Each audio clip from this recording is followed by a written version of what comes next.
Delicacy frustration within it inconsistent misgender. The phrase delicacy frustration may seem like an oxymoron, but it's a feeling many of us can relate to.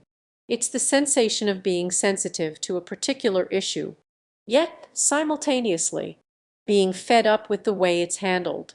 This sensation is often described as a visceral response, leaving us feeling a mix of emotions: frustration, anger, sadness, and even guilt.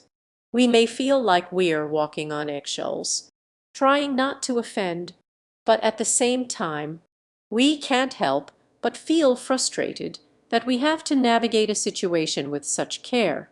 In many ways, this feeling is like being stuck in a perpetual gray area where we're not quite sure how to express ourselves without causing unintended harm. In the context of misgendering, it's a particularly charged topic. Misgendering, or incorrectly using someone's gendered pronouns or titles, can be a deeply personal and hurtful experience for many individuals, especially those who are trans or non-binary. It's not just a matter of feeling uncomfortable, it's a rejection of one's very identity, a reminder that one's body and experiences don't match societal expectations. And when people misgender us, it can be like a mini trauma, causing feelings of shame, anxiety, and disconnection. Meanwhile, those who witnessed someone else being misgendered may feel a sense of helplessness or frustration at not knowing how to intervene. This is where the delicacy frustration comes in: being sensitive to the emotional pain of others while also feeling exasperated by the lack of awareness or care around misgendering becomes a constant, nagging feeling. For those who are unfamiliar, misgendering occurs when someone refers to a person using a pronoun or name that doesn't align with their gender identity. It's a small mistake, made in a split second, but one that can have a profound impact on a person's sense of self. Think of it like this: when someone uses the correct name and pronouns, they're showing respect and acknowledging the person's identity.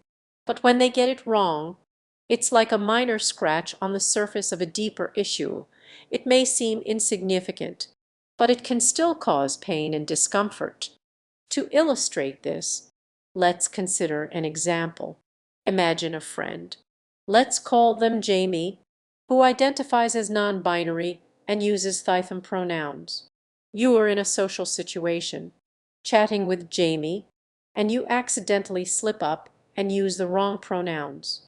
You mean it as a small courtesy to get things right later, but in the moment, you use the correct name but the wrong pronouns. For Jamie, this small mistake lands on top of a whole history of misgendering, and it can evoke feelings of frustration, anxiety, and maybe even a sense of isolation. It's not just about you getting it wrong, it's about how those words affect Jamie's sense of self in that moment. This is what we mean by the concept of microaggressions: small, often unintentional, acts that can still have big effects on marginalized people. It's worth noting that misgendering can be a particularly tricky issue in everyday scenarios, where people may not even realize they're doing it. For example, you might be working with a colleague or acquaintance who goes by a certain name or pronouns, but someone else in the office might use an outdated or incorrect name. This can lead to a sense of disconnection and confusion, as well as difficulties in understanding and respecting each other's boundaries. As we explore this topic further, let's keep in mind that conscious, respectful, and patient communication can go a long way in bridging these gaps. By understanding the impact of misgendering and committing to using the correct language, we can cultivate more inclusive and supportive relationships.